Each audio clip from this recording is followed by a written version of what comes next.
Alors nous avons le plaisir de recevoir Branko Milanovic pour la première fois à Blois, je crois. Hein, c'est la première fois que vous venez à Blois, voilà. Dans le cadre de la programmation économie des rendez-vous de l'histoire. Et Branko Milanovic, donc, il est professeur à la City University de New York et chercheur au Luxembourg Income Study Center. Il nous dira en un mot ou deux ce que c'est que le Income Study Center à Luxembourg. C'est pas du tout pour des raisons fiscales hein, qu'il est au Luxembourg. Et il a été auparavant économiste en chef à la Banque mondiale, où il a travaillé sur les économies en transition, donc les anciennement socialistes, et surtout et aussi sur une base de données géante sur les revenus mondiaux d'un nombre très grand de pays les plus divers, dans l'idée de ramasser le maximum de documents sur les revenus des individus dans chacun des pays couverts par la Banque mondiale, c'est-à-dire en fait tous les pays du monde. Et donc le travail qu'il a mené a abouti à ce livre sur les inégalités mondiales, qui est paru en anglais en 2016 et en français en 2019, seulement 3 ans après, et dont le titre complet c'est « Inégalités mondiales, le destin des classes moyennes, des ultra-riches et l'égalité des chances ». Et donc c'est un travail sur les revenus qui montre les inégalités, mais la base de données n'est pas, contrairement au travail qu'a fait Piketty, je pense qu'il y a plein de gens parmi vous qui sont déjà allés à la conférence de Piketty tout à l'heure, donc ils continuent le programme, si j'ose dire. C'est pas sur les déclarations de revenus, sur la fiscalité, sur les données fiscales, mais sur les données de revenus, soit les données de revenus déclarées par les personnes, mais pas dans le cadre fiscal, mais dans les cadres d'enquête sur les revenus, où on pose la question aux gens combien vous gagnez, voilà, ou bien à partir de données qui sont sur le niveau de vie des individus. Qu'est-ce que vous avez chez vous comme équipement? Qu'est-ce que vous avez? Est-ce que vous avez un frigo? Est-ce que vous avez, etc.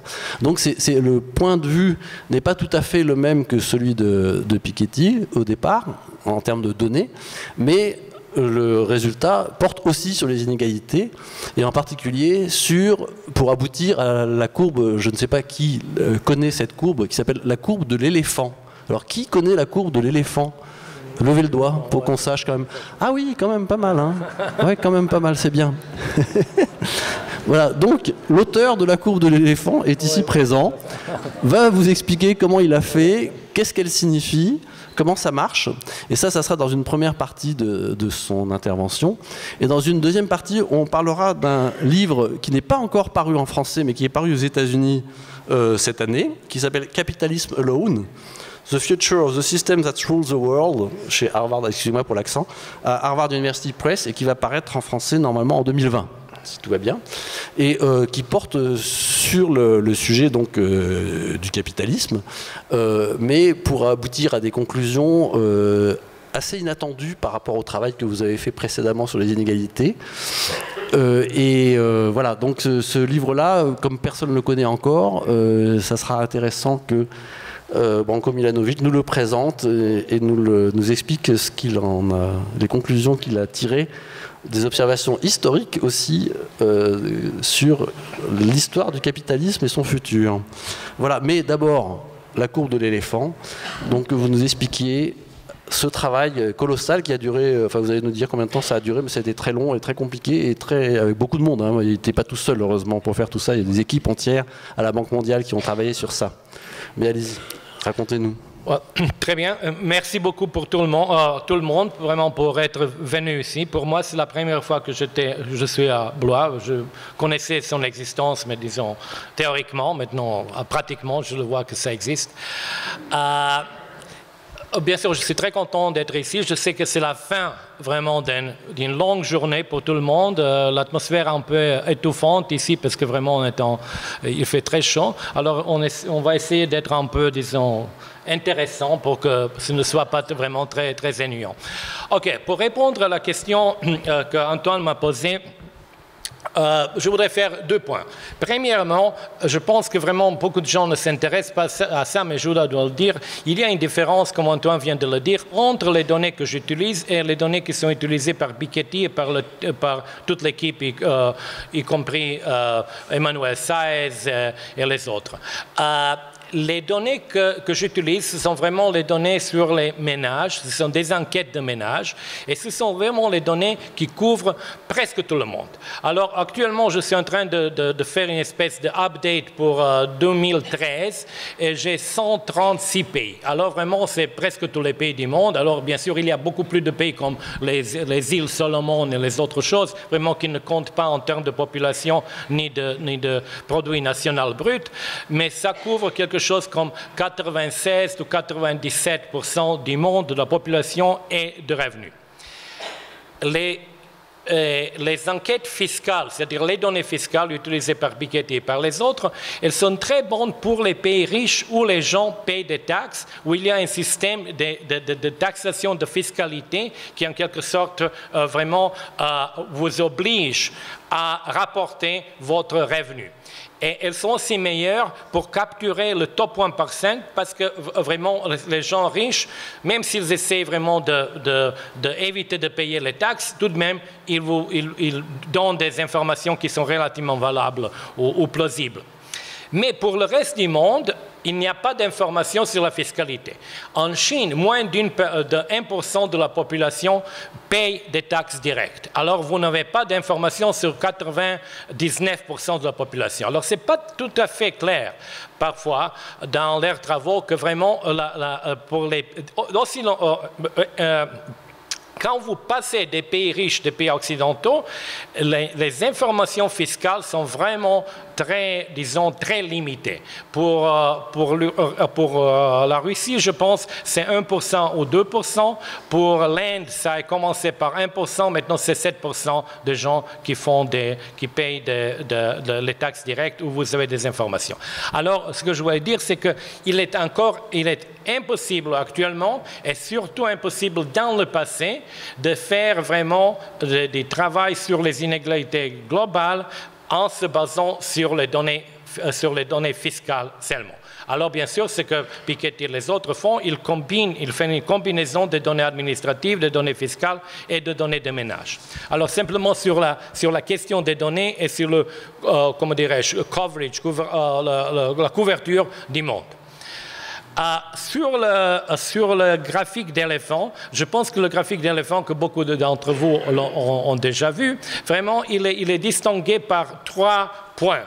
D'abord, il faut réaliser que sur l'axe horizontal, vous mettez les gens d'après leur position globale. Et c'est pour ça que je disais que vraiment utiliser les enquêtes fiscales pour les trucs globaux, c'est vraiment très difficile parce que vous n'avez pas la distribution globale si vous avez vraiment la connaissance seulement d'une dizaine de pays en Europe occidentale et disons, les États-Unis et le Canada, etc. OK, de toute manière, vous mettez les gens de la première percentile, c'est-à-dire les gens qui sont les plus pauvres, c'est vraiment des gens qui ont moins de $1 par jour, jusqu'à le dernier, c'est-à-dire les gens qui sont les plus riches, qui est le 1%, top 1% dans le monde. Alors, c'est pas mal de gens, c'est 70 millions de gens qui se trouvent dans le top 1%. Alors, pour vous donner une idée, approximativement 12% des Américains se trouvent dans ce groupe.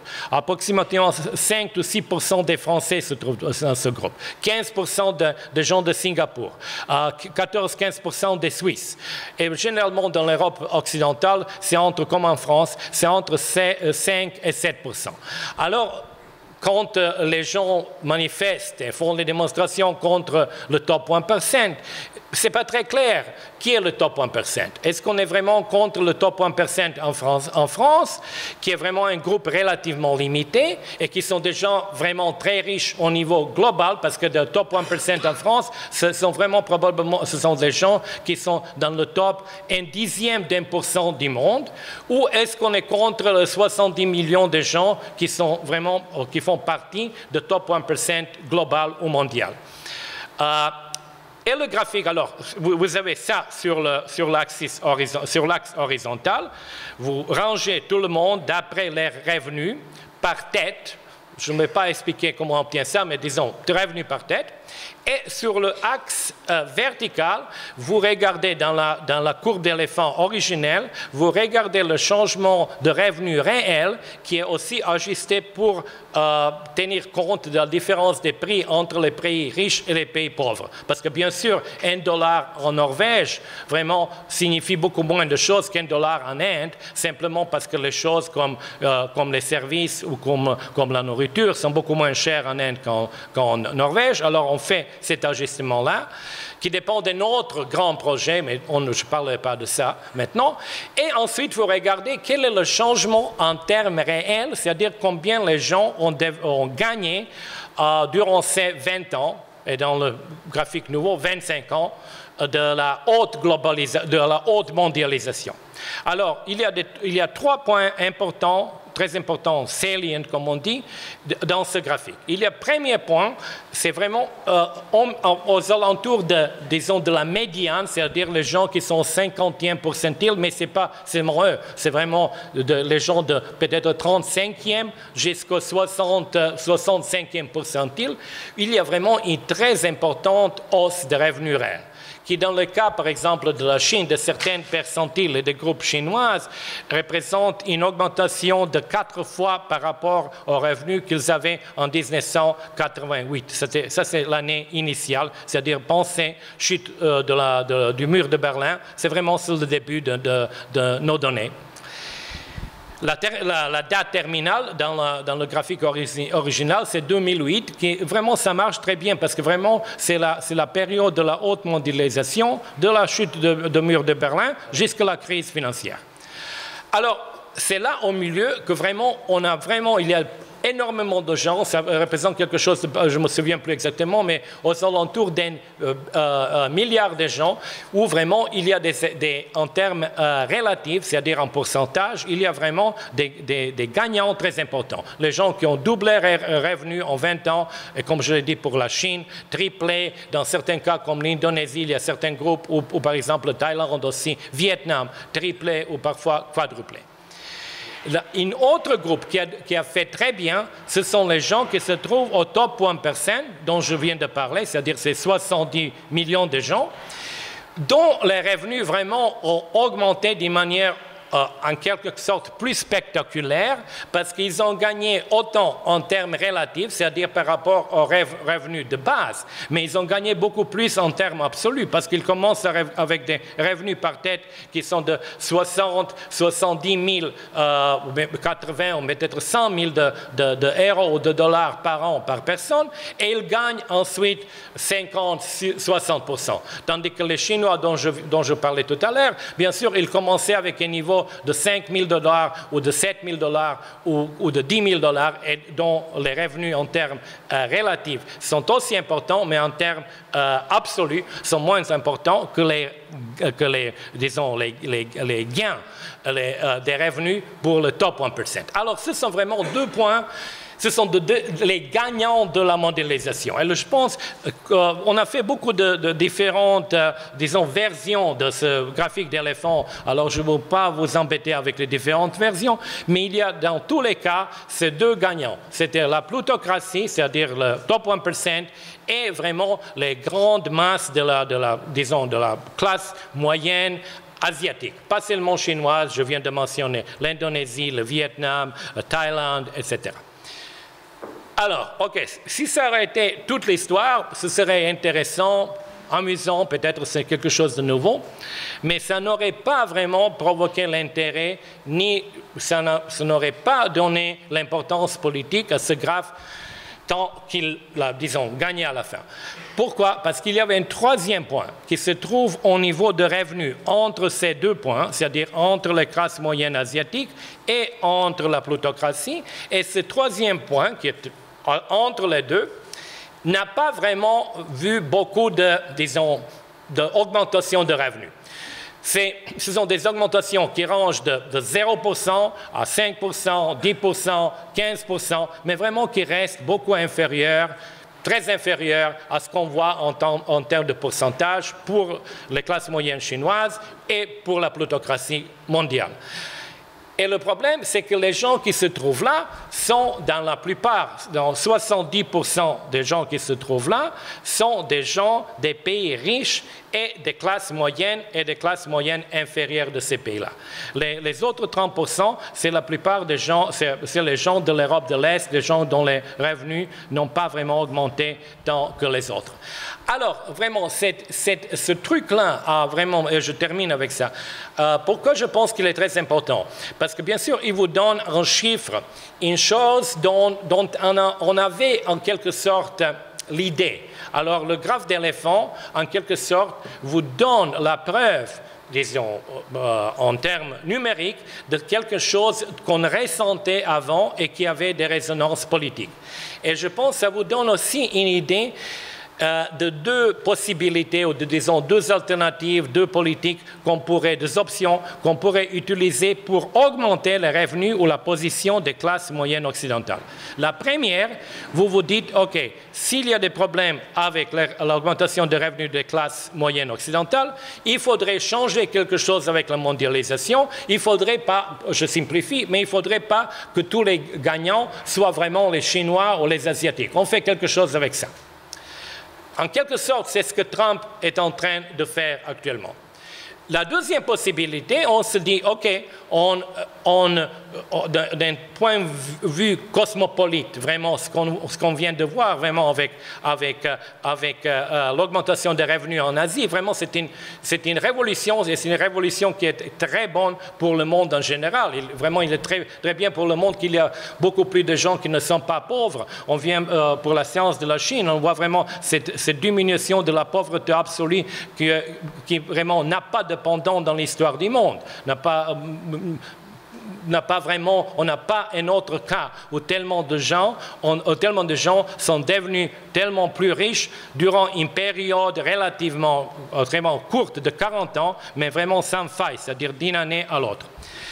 Mais la deuxième possibilité, on fait quelque chose c'est-à-dire on redistribue les revenus entre les pays, au sein des pays riches, entre les classes moyennes et entre cette plutocratie dont je parlais. Alors bien sûr, là, on peut faire beaucoup de choses. Bien sûr, la taxation comme Piketty et les autres disent, pas seulement sur le revenu, vraiment sur la propriété, sur le patrimoine, etc., est très importante. Il y a beaucoup de choses avec l'éducation et les autres dont je parle aussi dans l'inégalité mondiale, mais aussi dans le livre Le capitalisme et l'autre.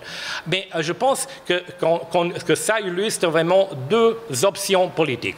Ou on fait quelque chose pour que la mondialisation change de la manière que les gagnants soient aussi les gagnants dans les classes moyennes occidentales, ou on fait une politique, disons, qui est en quelque sorte néolibérale au sein des pays. On retourne vers une sorte plutôt d'une social-démocratie qu'on a abandonnée dans les dernières 30 années. Et c'est pour ça que je pense que ces données qui sont un peu sèches et qui ont pris beaucoup de temps vraiment à rassembler, à mettre ensemble, tu vois, tous ces trucs, vraiment ont une résonance et une importance qui est très politique.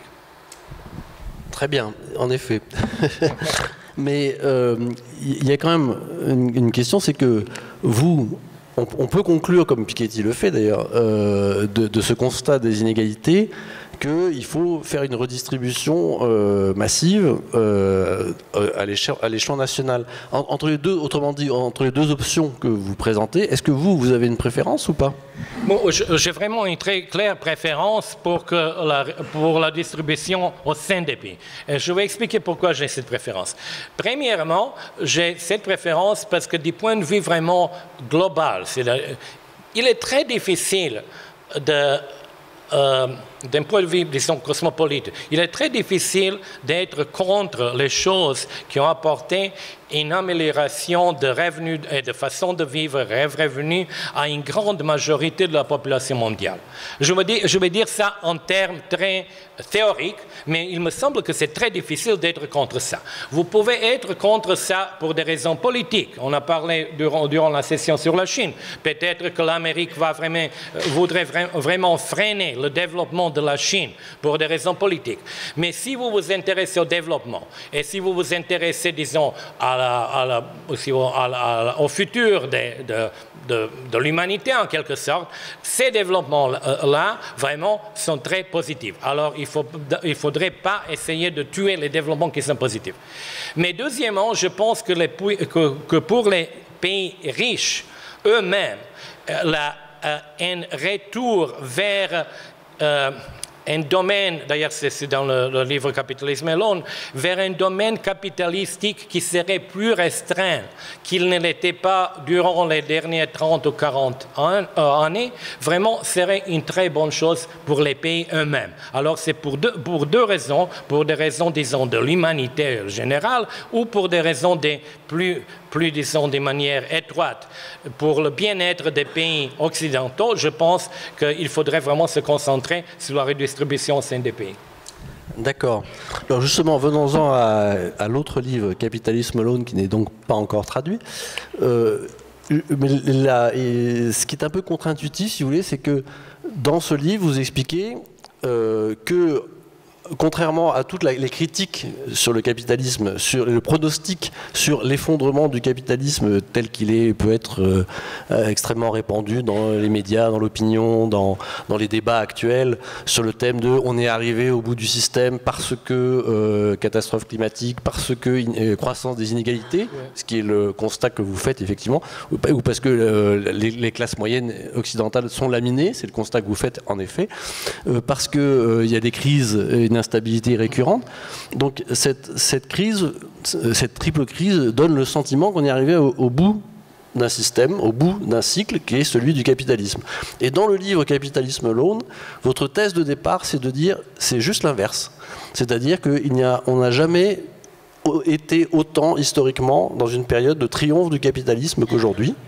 Et ça va continuer. Donc ça paraît paradoxal, puisque par ailleurs, dans le premier livre, vous avez dénoncé justement, certes c'était un constat très froid d'économistes avec des statistiques, etc., mais enfin le constat politique, c'est celui que vous venez de faire, c'est qu'il y a eu effectivement, les classes moyennes occidentales sont les perdants de la mondialisation et le font savoir dans les urnes abondamment, n'est-ce pas? Et donc il y a quelque chose à corriger qui est de pourri au royaume de ce capitalisme, de cette mondialisation, donc il faut changer quelque chose. Et là, dans ce second livre, vous nous dites, ben non, le capitalisme, il a gagné, il a triomphé, on n'a jamais été aussi capitaliste que maintenant. Alors comment vous expliquez cet apparent paradoxe? Ok, j'espère que le livre il vient d'être publié il y a 2 semaines sur l'Amazon en Amérique, etc. Il va être, j'espère, publié assez rapidement en français, mais il a déjà créé quelques débats en France. Et d'ailleurs, sur le sujet sur lequel vous me posez la question, je pense qu'il y a un article dans Le Monde hier, aujourd'hui même. Ok, je voudrais maintenant expliquer ce qui apparaît à certains gens comme une contradiction, mais à moi, ça ne m'apparaît pas une contradiction du tout. Ok, pourquoi? Parce que je suis fondamentalement un gars empirique. Alors, je regarde la réalité, il me semble, je regarde de la manière... J'essaie d'être, disons, objectif, c'est-à-dire de regarder la réalité. Alors, quand je regarde la réalité sur le capitalisme, il me semble très clair qu'après la chute la fin du communisme et le fait que la Chine, et d'ailleurs j'écris tout un chapitre sur le fait que la Chine est un pays capitaliste par des données, c'est-à-dire par le fait que 80% de PIB chinois est produit dans le secteur privé, que plus de 50% des investissements fixes sont faits par des entreprises privées, que plus de 92% de la population travaille dans le secteur privé, et que ces chiffres chinois ne sont pas très différents des chiffres français dans les années 80. Alors, est-ce que France était un pays capitaliste dans les années 80 sous Mitterrand? Je pense que la réponse est très claire, oui, c'était un pays capitaliste. Et pour cette raison, qu'après la fin du communisme et le fait que la Chine est devenue capitaliste, vraiment, il n'y a pas, en termes très marxistes, il n'y a pas un autre mode, comment est-ce qu'on dit en français, mode de production, outre capitalisme. Dans le passé, bien sûr, il y avait le socialisme, c'est-à-dire la propriété d'État, elle était dominante, et il y avait la planification. Ça n'existe plus vraiment.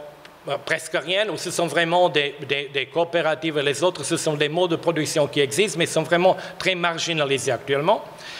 Et avant la Première Guerre mondiale, où il y avait une période, comme vous le savez, de la première globalisation, bien sûr, il y avait tous les autres modes de production, comme l'esclavage, comme serfdom, c'est-à-dire, comme vous savez, la corvée existait en Europe centrale jusqu'à la Révolution de 1848. En Amérique, l'esclavage jusqu'à 1855. En Russie, comment dire, servage, 61, etc. Brésil, l'esclavage jusqu'à la fin presque du XIXe siècle. Alors, il y a des autres modes de production. Ils nous paraissent, mais actuellement, vraiment, ce sont vraiment très inefficaces, ça n'a pas marché, mais à l'époque, vraiment, le capitalisme devait faire face à ça. Et après la révolution russe, et après, bien sûr, que la Chine est devenue communiste, vraiment, il devait faire face au communisme. Maintenant, il n'y a pas de concurrence. Alors, si je le regarde empiriquement, il me semble que vraiment, si vous faites une courbe vraiment de l'étendue du capitalisme dans le monde, c'est probablement au maximum actuellement. Alors, c'est pour ça que je dis vraiment, c'est l'apogée du capitalisme. Ce n'est pas la crise. La crise, vous devriez vraiment penser qu'il y a des choses qui sont en train de s'écrouler. Ce système, les gens vraiment abandonnent le capitalisme. Ils préfèrent, maintenant, il y a des partis qui demandent que, par exemple, que les moyens de production soient nationalisés. Il n'y en a pas.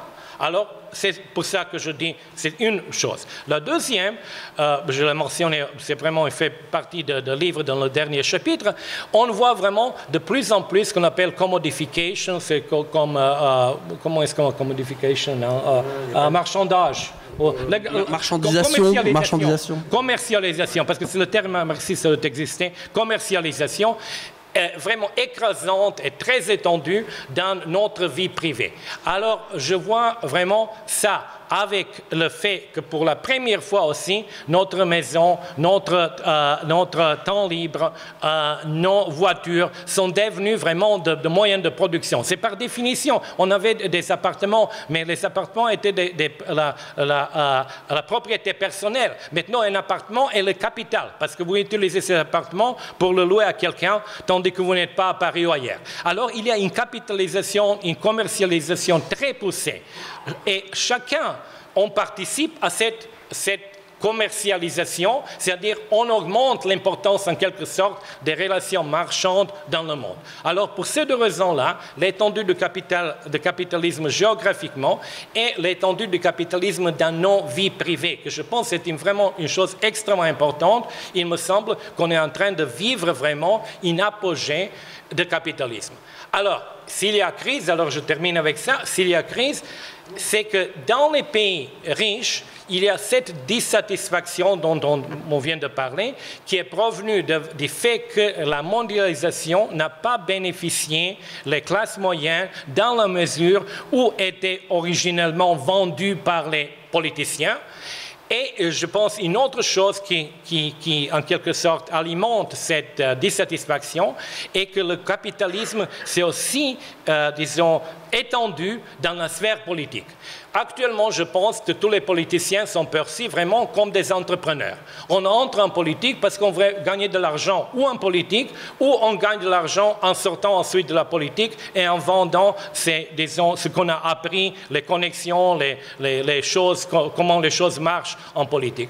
Alors, cette commercialisation a vraiment pris, pas seulement nous en tant qu'individus à propos des voitures et des appartements, les politiciens, ils sont tous des entrepreneurs. Alors, il y a un certain, disons, dédain, il y a un certain, comment dirais-je, mépris pour les politiciens en tant que tels, parce qu'ils sont vraiment devenus partis très capitalistes, qui n'étaient pas vraiment, étaient en certains sens peut-être similaires, mais ce n'était pas tellement ouvert, très clair.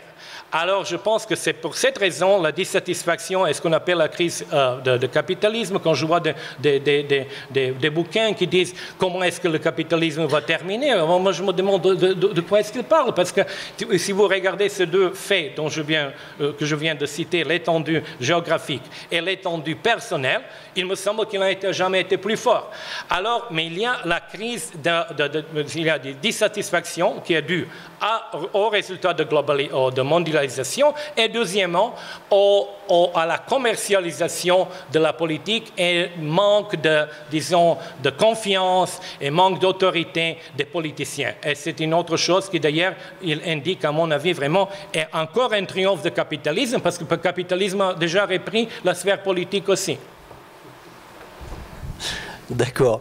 Mais par rapport, comment on en sort de ça? Est-ce que le capitalisme fait son étape suivante, simplement continue cette progression, enfin, géographiquement, ça y est, on ne peut pas aller beaucoup plus loin, à moins d'aller coloniser quelques planètes, oui, c'est difficile, oui, mais quelques pas impossible, exoplanètes maintenant. Et pour ce qui est de la marchandisation de la vie privée, on est déjà bien avancé. Et dans la génération de ces problèmes, de ces deux problèmes que vous posez, ça aboutit à des conséquences politiques, pour le coup, assez graves, qui peuvent menacer, par ailleurs, les institutions, la démocratie. Alors, comment on rééquilibre, comment on fait par rapport à ça? Oui, je pense, ou bien on dit, mais non, c'est merveilleux, ça marche, on ne touche à rien. Mais, disons, ce ne sera pas facile. D'ailleurs, je pense que vraiment, si on continue, d'ailleurs dans le livre qui vient d'être publié, Le capitalisme et l'homme, je liste 7 formes d'augmentation des inégalités systématiques qui existent dans le capitalisme libéral. Je discute la Chine aussi, sous le titre qui n'a pas été utilisé pendant la discussion de la Chine, mais il y a beaucoup de gens qui ont utilisé le nom qui était presque le même que j'utilise, le terme, le capitalisme politique. Alors, il y a deux capitalismes, à mon avis, le capitalisme libéral et le capitalisme politique. Alors, sur le libéral, je liste toutes ces choses, y compris, je dois mentionner les choses qui sont très difficiles pour gérer politiquement. Il y a des choses que vraiment on remarque de plus en plus, et surtout en Amérique, mais je pense qu'on remarque, il y a des études ailleurs aussi, les gens, il y a une augmentation de mariage, ce qu'on appelle homogamie, entre les gens qui sont très similaires en termes d'éducation et de revenus. Alors, c'est une bonne chose et ça provient du fait que les femmes, maintenant, bien sûr, font des études beaucoup plus longuement que dans le passé. D'ailleurs, comme vous savez, maintenant, il y a plus de femmes qui font les études tertiaires que les hommes. Et elles ont accès à des positions de beaucoup plus d'importance que dans le passé. Mais du point de vue des inégalités, ça augmente les inégalités. Parce que si vous avez deux partenaires qui sont tous les deux vraiment, qui ont pas mal d'argent et qui deviennent les partenaires, alors vraiment ça augmente les inégalités par rapport à la situation où vous n'auriez un qui est très riche et l'autre qui n'est pas tellement riche. Mais je mentionne ça parce que je voudrais dire qu'il y a des limites dans ce que politique peut faire. Ici, vous avez un changement qui est fondamentalement désirable et bon. Mais ce changement-là provoque une augmentation des inégalités. Il y a un autre changement qui est très intéressant, c'est que vous avez de plus en plus de gens qui ont des hauts revenus du capital, de la propriété et du travail. Ça aussi, c'est un changement par rapport au capitalisme de Marx et de Ricardo. C'est un changement désirable parce que dans le passé, vous n'aviez que les capitalistes, ils n'avaient que les revenus de capital et ils étaient riches. Et les ouvriers, ils n'avaient que les revenus de leur propre travail, pas de capital. Alors maintenant, vous avez plus de gens qui ont les deux, surtout sur le sommet. Ce n'est pas un développement qui est disons, qui est, disons, mauvais. Mais ce développement aussi fait l'inégalité plus importante, plus grave. Alors, je lis 7 de ces différentes façons, de ces différentes, ce que j'appelle des éléments structurels. Alors, qu'est-ce qu'il faudrait faire à propos de ça? Alors, je dois donner 4 choses qui sont vraiment très... d'ailleurs, je ne suis pas allé dans les détails parce que d'ailleurs, je ne connais pas les circonstances de différents pays. Et d'ailleurs, il faudrait vraiment, si vous voulez faire ça, il faudrait vraiment faire ça pour les pays de manière différente. Mais je pense... La première chose, c'est ce que j'appelle, c'est vraiment avoir une vision, et une vision d'un capitalisme populaire. Qu'est-ce qu'un capitalisme populaire? Ce serait un capitalisme où beaucoup plus des classes moyennes auraient l'accès au capital et à des actifs financiers. Vous avez actuellement une concentration de 90% entre les mains de 10% les plus riches dans tous les pays. Ce n'est pas seulement l'Amérique, c'est aussi la France, c'est la Belgique, c'est la Suède. Une très forte concentration des patrimoines et des revenus de patrimoine. Alors, il y a là des choses comme, par exemple, l'actionnariat salarial, comme la distribution des dotations. D'ailleurs, Atkinson en parle et Piketty aussi. Mais tout ça dans le service d'une idée où les classes moyennes auraient beaucoup plus des actifs financiers et participeraient dans un capitalisme qu'on pourrait, disons, dénommer un capitalisme populaire. Deuxièmement, je serai très rapide là-dessus, c'est l'éducation. Parce que là, vraiment, on a une très forte association entre la position sociale et économique, position socio-économique, et l'accès à l'éducation vraiment de premier ordre, ou de la meilleure éducation. Pour ceux qui ont été aujourd'hui, Piketty a montré vraiment un graphe qui est extraordinaire, un américain, un graphe sur l'Amérique, où vous avez vraiment une corrélation totale entre le pourcentage des gens qui font l'université et le niveau de revenus des parents. Alors vraiment, c'est une chose qu'il faudrait absolument, je pense, pour des raisons qui sont très claires, où il faudrait se concentrer. La première chose, c'est ce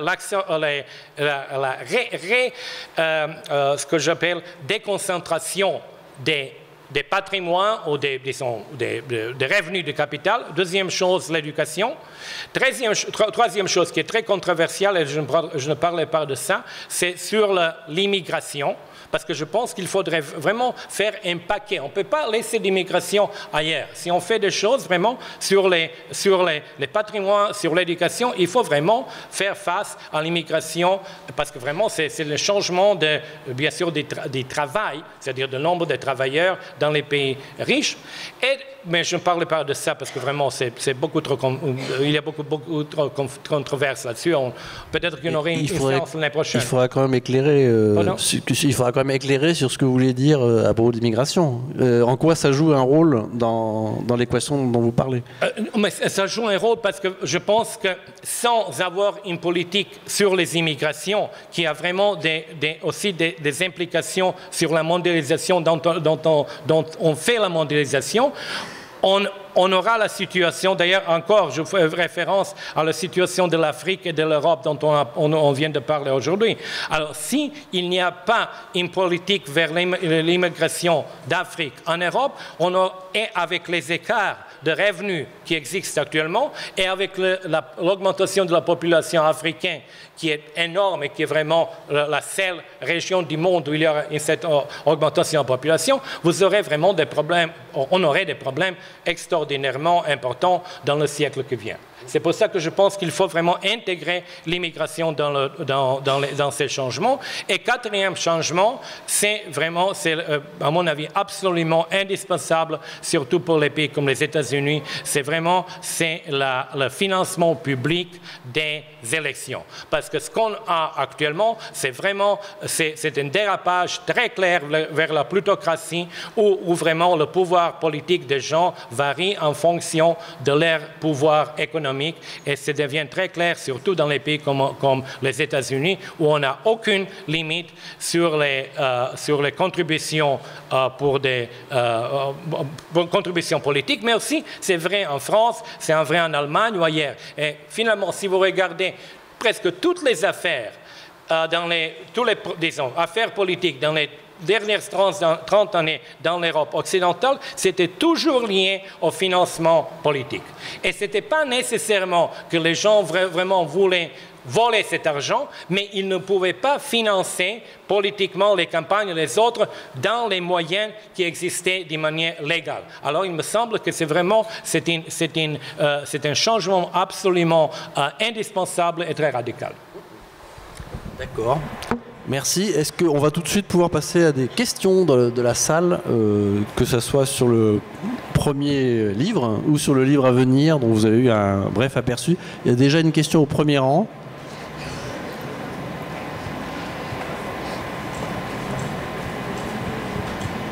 Oui, si j'ai bien compris, votre démonstration sur la courbe de l'éléphant, elle est basée sur les augmentations en pourcentage. Et donc, on voit qu'il y a une petite partie des classes moyennes riches, des pays riches, pardon, qui a vu son patrimoine, ou ses revenus, pardon, soit stagner, soit augmenter de 15% seulement. Cela étant, le niveau de vie de ces personnes-là est largement supérieur à ceux qui ont vu leurs revenus augmenter beaucoup plus. Et dans cette question-là, ça veut dire que c'est vraiment un sentiment de frustration, et surtout sur le top one, qui est justifié, mais qui pose quand même le problème de cette défense des revenus des classes moyennes par rapport à l'augmentation de milliards de gens de la population. Je ne voudrais pas répéter ce que vous venez de dire, parce que l'interprétation de la courbe est absolument correcte. C'est une courbe je l'ai dit, je pense à plusieurs reprises aujourd'hui aussi, en termes relatifs, c'est-à-dire l'augmentation en pourcent par rapport à votre revenu de base. Et bien sûr, même si votre revenu de base n'a pas, qu'il n'y ait pas d'augmentation par rapport à votre revenu de base, mais votre revenu de base est 3 fois plus supérieur au revenu de base des Chinois, même dans ce cas-là, vous êtes encore plus riche. Mais l'écart, bien sûr, entre les classes moyennes et les classes européennes, occidentales, et les classes moyennes asiatiques, vraiment, il diminue, parce que dans un cas, il n'y a pas d'augmentation et c'est une augmentation faible. Dans un cas, il y a une augmentation de 5%, 7%, 10%. Et je pense, une chose qui est très intéressante, et je pense qu'on n'y a pas pensé, c'est que mais il faudrait commencer à penser, parce que vraiment, on le voit déjà maintenant, dans les 2 derniers siècles, alors bien sûr, on a des données, d'ailleurs, beaucoup de mes données dans ce sens proviennent de François Bourguignon et Christian Morisson, qui ont été vraiment les pionniers de distribution du monde, disons, historique. Les pays occidentaux, c'est-à-dire presque toutes les populations des pays occidentaux, depuis, disons, 1850, ou peut-être, je ne me souviens pas exactement, la fin du 19e siècle, étaient dans le 20% plus riche du monde. Alors, presque tout le monde, des pays comme France, Hollande, Angleterre, Allemagne, étaient vraiment dans les 20% les plus riches. Bien sûr, ils ne se sentaient pas très riches, ils étaient relativement pauvres, mais ils étaient riches par rapport aux Chinois, aux Indiens, ou peut-être les Serbes, Russes et les autres.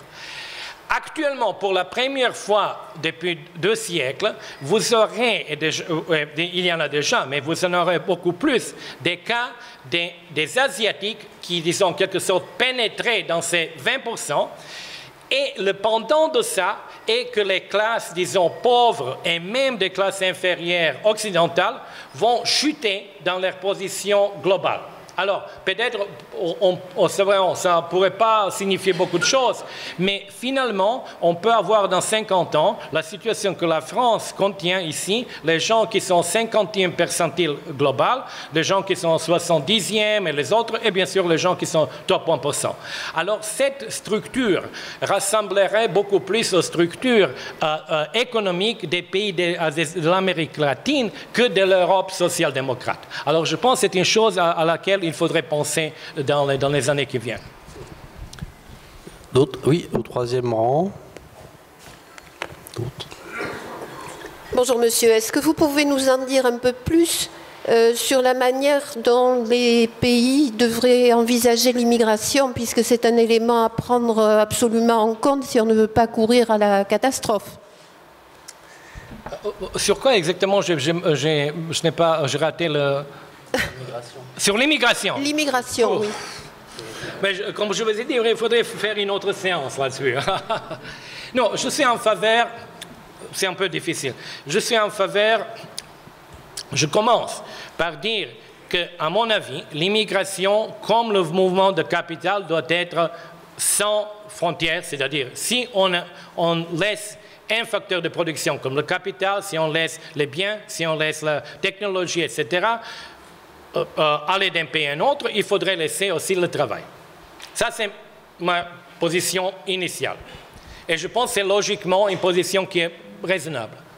Mais ensuite, vous vous rendez compte que peut-être les gens, les hommes et les femmes, ne sont pas les avatars, qu'il y a des différences. C'est-à-dire peut-être que l'influence que les immigrants ont sur les pays où ils sont reçus est plus importante que l'influence que le capital exerce dans les pays où le capital est investi. En autre mot, je voudrais dire que peut-être que l'influence du capital américain en transformant la Chine est moindre que l'influence que, par exemple, les travailleurs africains en France ou les migrants mexicains en Amérique peuvent exercer sur la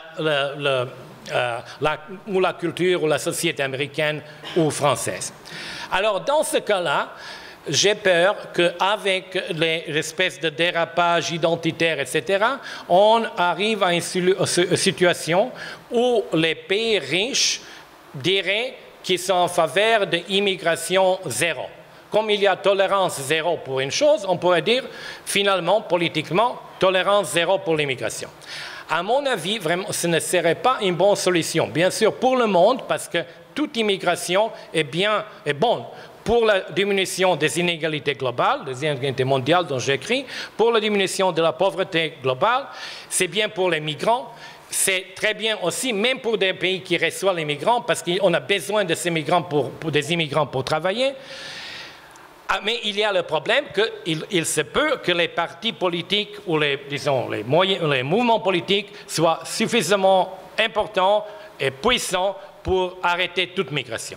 Alors, pour prévenir, pour qu'il n'y ait pas un tel déroulement, alors c'est pour ça que pour moi c'est une position de pis-aller, ce n'est pas ma position préférée. Je pense qu'il faudrait envisager des quotas migratoires et de la migration circulaire où les migrants n'auraient pas tous les droits des citoyens et seraient obligés de retourner dans leur pays d'origine après un certain nombre d'années. Alors, on posait beaucoup de questions là-dessus. Est-ce que c'est praticable? Est-ce qu'on croit on crée une sous-classe? D'ailleurs, je suis très clair là-dessus. Je les appelle les sous-citoyens. Et il faut vraiment, je pense qu'aussi, il faut réfléchir, repenser la citoyenneté qui était quelque chose qui est allé ensemble avec l'État-nation et qui est relativement récent.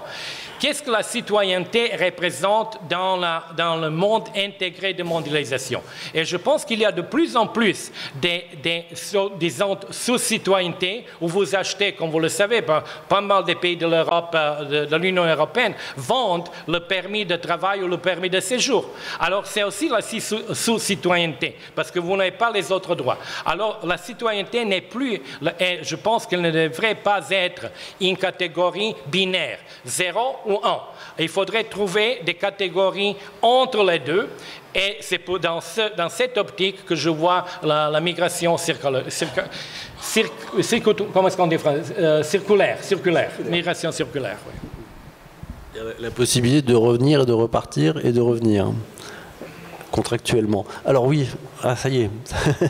Ben, dans l'ordre, oui. Dans l'ordre d'apparition. Je vais faire un commentaire très critique vis-à-vis de vos propositions. Ça me fait penser à l'ESEC. Mettez-vous le micro plus près de votre bouche, on ne vous entend pas là. Oui, enfin, vos propositions me font penser au philosophe polonais Kolakowski, qui avait écrit à propos du socialisme dans 1956, qui avait listé tout ce que n'était pas le socialisme et qui derrière concluait en disant « le socialisme c'est une bonne chose ». Et en fait, je vous retournerai l'envers en terminant « le capitalisme c'est une bonne chose ». Ah, mais je n'ai pas dit que le capitalisme nécessairement est une bonne chose. J'ai dit que le capitalisme est maintenant d'une envergure qu'il n'a jamais atteint dans l'histoire. Et il est aussi, à mon avis, vrai que beaucoup de gens sont très, disons, en quelque sorte dans leur vie privée.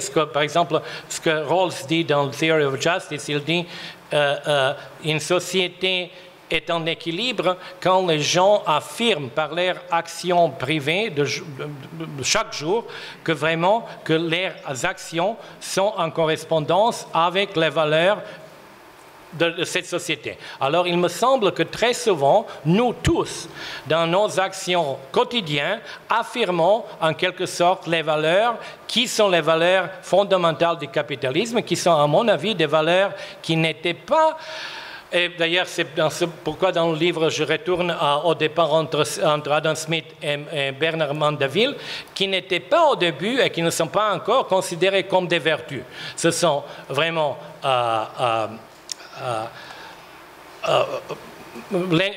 comment dirais-je, self-interest, c'est-à-dire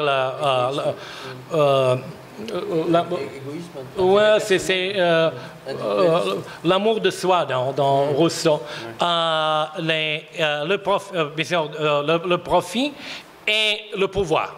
Alors, ces vices ont été en quelque sorte transformés par le capitalisme pour permettre l'origine, c'est-à-dire le moteur du capitalisme de travailler et de continuer à fonctionner et vraiment de créer des richesses matérielles que le capitalisme avait créées, bien sûr, d'une manière beaucoup plus supérieure à toutes les autres façons d'organiser la société. Alors là, je pense qu'il faut, d'ailleurs, je pense que je le fais dans le livre, je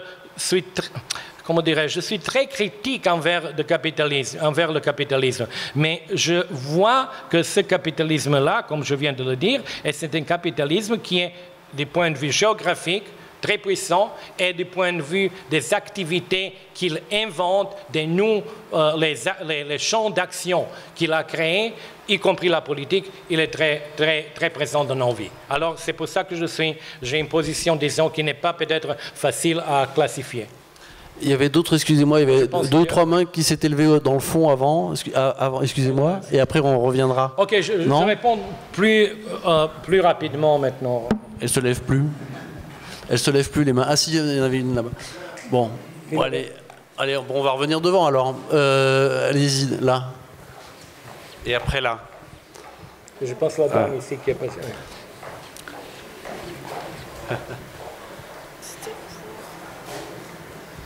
Bonsoir. Ne pensez-vous pas qu'il faudrait revenir à un encadrement très strict en finir exactement avec la libre circulation des capitaux?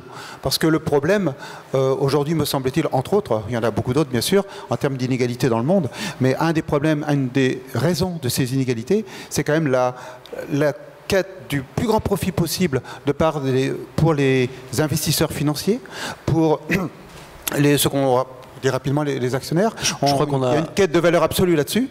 On a compris la question. Ça nous envoie dans le mur sur le plan environnemental et ça multiplie les inégalités. Non, je suis d'accord là-dessus. Alors, oui, je suis d'accord.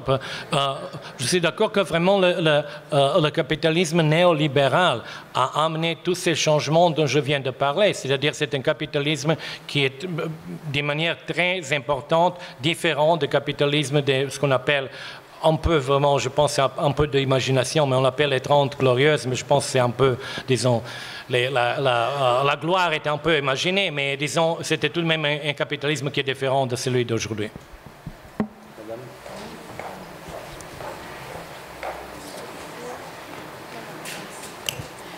Je n'ai pas lu votre livre, mais je me demandais si, dans votre livre, vous adressiez la question du capitalisme en termes d'avoir besoin d'être repensé quant à la matière et à la course à l'exploitation et à la concurrence matérielle par rapport à l'épuisement des ressources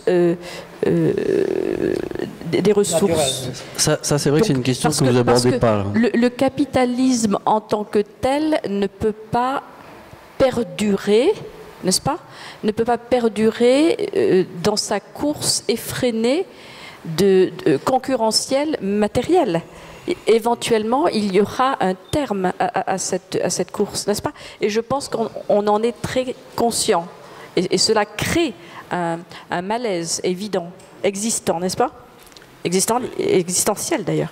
Merci. Donc, avec la mort du capitalisme. Laissez la place à la réponse, sinon on ne pourra pas... Oui, ma réponse sera vraiment très brève parce que j'en parle, mais j'en parle pas peut-être d'une manière aussi, disons, détaillée que beaucoup de gens aimeraient que ce soit, disons, plus étudié, pour deux raisons. D'ailleurs, je ne connais pas vraiment la matière, je la connais d'une manière assez, disons, superficielle, alors je ne voudrais pas y aller, de beaucoup trop près.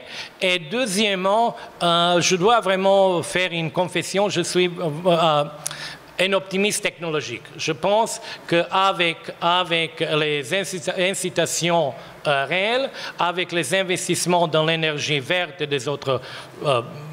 les autres choses qui sont compatibles avec l'environnement, on pourrait aboutir à un découplement, à terme, à un découplement entre l'augmentation de revenus et le réchauffement et la crise de l'environnement. Alors, je dois le dire franchement, c'est mon avis.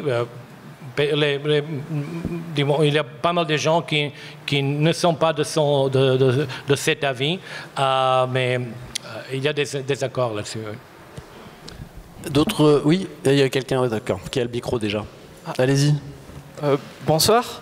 Je voulais savoir que vous puissiez revenir un petit peu sur un point que vous avez mentionné, la question de savoir s'il vaut mieux lutter contre les inégalités au sein des pays ou plutôt de manière globale. Parce qu'il me semble qu'il y a deux idéaux qu'on peut avoir qui sont assez distincts. Il y a un idéal moral qui serait la lutte contre les inégalités en général, en disant que les inégalités sont toujours et partout mauvaises. Puis il y a aussi un idéal qui serait peut-être de dire qu'il faut lutter contre dans la très grande pauvreté ou la souffrance et donc en gros amener les gens à un niveau de vie suffisant pour qu'ils puissent avoir une vie acceptable, quoi, aussi bien au niveau économique que social. Parce qu'après tout, on pourrait dire simplement les inégalités en soi ne nous intéressent pas du moment que les individus sont arrivés à un certain niveau de vie et qu'après tout, il reste des inégalités pas forcément graves dans la mesure où voilà, personne ne meurt de faim, etc. Donc pourquoi, quel choix peut-on faire? Est-ce que vous en faites un déjà sur cette opposition entre, disons, lutte contre les inégalités en soi ou amener les gens à un niveau de vie suffisant? Pourquoi lutter contre les inégalités?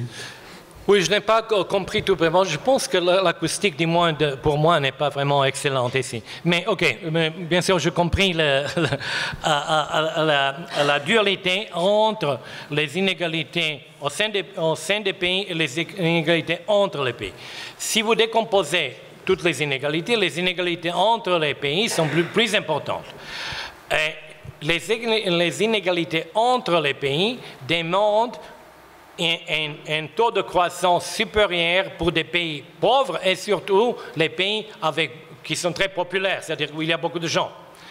Et c'est pour cette raison aussi, pour retourner à la première question je pense que vous m'avez demandé aussi, sur la mondialisation, que je pense qu'être contre la mondialisation est en quelque sorte dire qu'on est vraiment contre la diminution des inégalités entre les pays et contre la diminution de la pauvreté globale.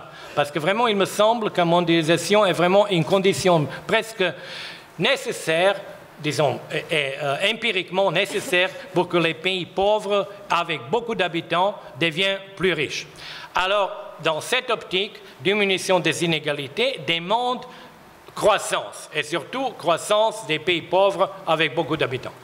Mais les inégalités au sein des pays sont politiquement beaucoup plus importantes parce que bien sûr il y a des gouvernements nationaux mais il n'y a pas de gouvernement global, mondial et les inégalités sont vraiment, disons, les effets des inégalités. On les ressent, on les éprouve, on les voit sur soi-même et parmi les gens avec qui on vit ou qu'on rencontre tous les jours. Alors dans ce sens, je pense que la perception des inégalités, perception de l'augmentation des inégalités provient surtout du fait que dans beaucoup de pays, surtout des pays occidentaux, si vous comparez, disons, les inégalités aujourd'hui par rapport à, disons, 30 ans, ces inégalités sont augmentées. Mais les instruments pour combattre l'inégalité globale, ils sont de deux, disons, formes. Premièrement, c'est la croissance et deuxièmement, c'est la redistribution. Je crois que la question était plus exactement, pourquoi est-ce qu'il faudrait lutter contre les inégalités? Contre la pauvreté, on comprend, parce qu'il faut que chacun ait un minimum nécessaire pour vivre, etc., etc. Mais à part une position philosophique qui serait de dire il faut réduire les inégalités, qu'est-ce qui justifie qu'on réduise des inégalités autres que celles de la réduction de la grande pauvreté? Voilà. Est-ce que j'ai mieux compris là ou... Oui. Ok, je serai bref, mais je fais comme j'ai lu que tous les politiciens font. Je ne suis pas politicien, bien sûr, mais ils répondent, il faut répondre à la question que vous souhaitez qu'elle aurait été posée, pas la question qui a été posée. Alors, pourquoi est-ce que les inégalités c'est mauvais? Je donnerai 3, parce que vraiment, il ne faut pas aller vraiment en plus de détails, mais il y a une raison instrumentale. Il y a pas mal de travaux, disons empiriques, etc., qui trouvent qu'à un certain niveau des inégalités, ces inégalités-là ont un effet négatif sur la croissance. Alors, ça, c'est vraiment le lien entre les inégalités et la croissance. Deuxième raison, c'est la raison politique dont je viens de parler avant, que vraiment les pays très inégalitaires ont des difficultés à être, ou disons, ou continuer à être les démocraties. C'est-à-dire, on glisse vers la plutocratie de la même manière, d'ailleurs j'ai utilisé cette métaphore avant, de la même manière que, disons, si vous prenez la République romaine, a glissé vers l'autocratie principale et ensuite l'Empire. Tout en ayant les fonctions de consulaire et le choix de consulaire. Et ceux qui ont étudié l'histoire romaine savent que, par exemple, Octavien, tous les ans, je pense que c'était le 1er janvier, il se présentait dans le Sénat, il était officiellement reconduit dans ses fonctions. Mais bien sûr, ce n'était plus la République romaine, c'était l'Empire. Et pour troisième raison, c'est qu'il y a vraiment une relation très forte entre les inégalités de revenus actuelles, c'est-à-dire en ce moment-là, et les inégalités de chances. C'est pour ça que les inégalités de chances sont dans le sous-titre de mon livre. Parce que si vous avez une très grande inégalité actuelle de revenus et de patrimoine, etc., ça se traduit très rapidement dans les inégalités dans les générations suivantes. Alors, 3 raisons instrumentales: c'est mauvais pour la croissance, c'est mauvais pour la démocratie et c'est mauvais pour l'égalité de chances. Une dernière question, car après on devra plier bagages. Merci pour votre présentation. En fait, je me demande si la question qu'on se pose pendant ce... Articulez mieux, parce qu'on ne comprend pas très bien. Oui. Je me demande si la question qu'on se pose pendant ce débat n'est pas enfermée en fait, dans un récit du développement qui est interne au capitalisme et qui laisse comme seule alternative la lutte contre la pauvreté ou la lutte contre les inégalités. On l'a vu dans les questions. Et là-dessus, je m'appuierai en fait sur la critique qu'a fait Marshall Salins en travaillant sur les sociétés d'abondance, où il montre que ce sont les rapports sociaux capitalistes caractérisés par la société privée qui créent en fait la misère, qui créent la pauvreté, que ça n'a pas de sens en fait en dehors de ces rapports sociaux, et qu'il est un peu étonnant du coup de vouloir dépasser en fait les problèmes du capitalisme par le capitalisme, parce que c'est quand même un peu la solution que vous avez donnée en fait en disant par la croissance, par finalement la non remise en cause de l'extension du capitalisme, alors que ce sont ces rapports sociaux même, donc ce modèle en fait qui les crée et qui pose cette question. Voilà, je vous remercie. Ok, j'espère que j'ai compris la question cette fois. Mais vous avez raison, qu'en quelque sorte on est enfermé dans cette optique, parce que moi-même je m'intéresse à la pauvreté, mais surtout à l'inégalité, dans ce qu'on appelle l'espace des revenus ou l'espace de richesse. Si vous êtes un anthropologue ou quelqu'un d'autre, vraiment, il y a des autres inégalités. Il y a beaucoup d'inégalités. Il y a des inégalités de genre, il y a des inégalités de race, il y a énormément des autres inégalités. Mais, à mon avis, l'inégalité primordiale, l'inégalité la plus importante, qui n'est pas peut-être la seule, mais peut-être qui est, disons, celle qui est sous-jacente de toutes ces autres inégalités, c'est l'inégalité de revenus, c'est l'inégalité de bien-être, c'est l'impossibilité d'accéder à un niveau de bien-être pour vous ou pour vos enfants supérieur. Et c'est pour ça que je pense que je suis matérialiste, c'est vrai, on s'enferme dans cette histoire de revenus qui est très capitaliste.